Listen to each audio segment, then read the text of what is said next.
Yeah, I think I always say this. Victor is in a lot of situations with the second unit where the ball's in his hands and he's playmaking, and sometimes from an offensive perspective, it's easy to stay consistent running offense because the minute you go from a small forward to a power forward, or you go from a two guard to a point guard, the whole playbook changes. And I've always said this, okay, like what's a point guard? Does a guy bring the ball up the court on a made basket, so that makes him the point guard? To me, a point guard is somebody that can create and generate and make plays. So even though at times he didn't bring the ball up the court, he still, I think, in that second unit, he and Ennis were our two main kind of cogs for us offensively. So I'd liked putting the ball in Victor's hands. We did a little bit of that last night against Houston.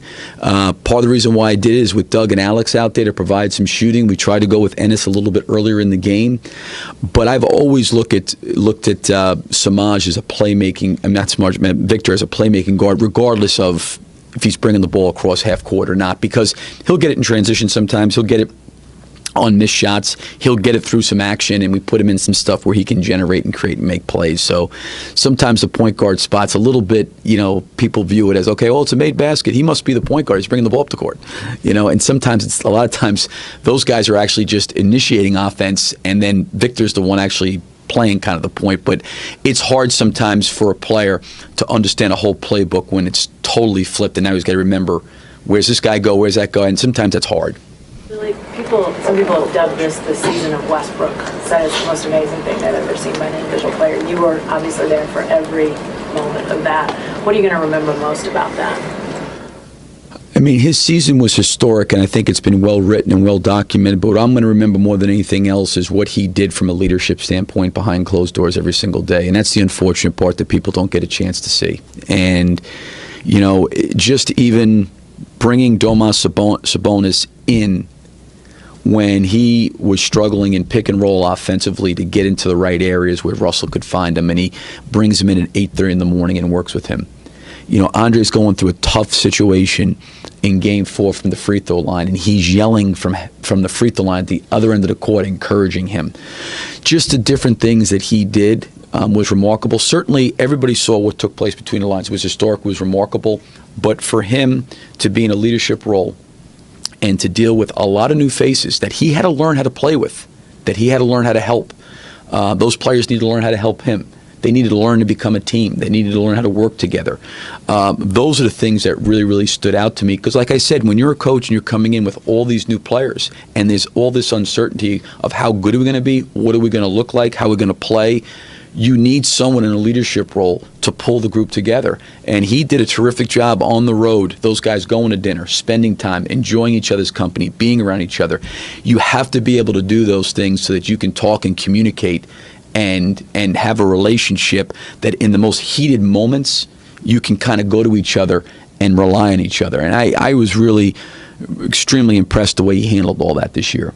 Billy, from the moment you got here, you preached player movement, ball movement, extra pass. Even coming into this season, I think you told the Vertical that the year for Russell Westbrook would be totally different, your phrase, than it was in 2014, that injury-plagued season when he had to carry so much. At what point did it go from that to him leading the league in usage, setting an all-time rate, and why? I'm not sure I understand the question. Him having to carry so much of the load, how did it go from player movement, ball movement, extra pass, and everyone fitting in into a system until him carrying so much of the load this year, and why? Yeah, I mean, I don't know if I look at the usage rate like they look at usage rate, because the usage rate is like turnovers, shots, and getting fouled. There's no assists in there, and he was one of the league leaders in assists.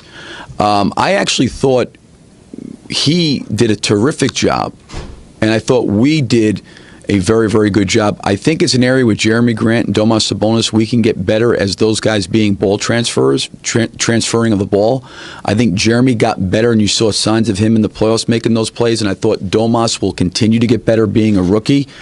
But, Russell, all the usage rate stuff, everybody was saying the same thing the whole entire year after the first 10 games of the season. Can he keep this up? Can he keep this up? Can he keep this up?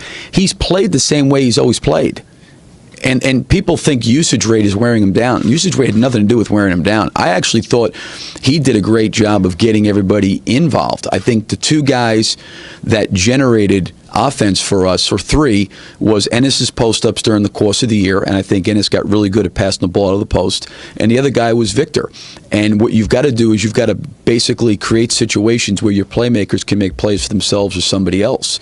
And when they made plays for somebody else, that's where I think a guy like Jeremy and Domas will get better as they start to transfer the ball, move the ball to different places. So I've never been, I know everybody talked about the usage rate, and I think everybody was waiting for him just to fall off a cliff and just like peter out and okay, they're done.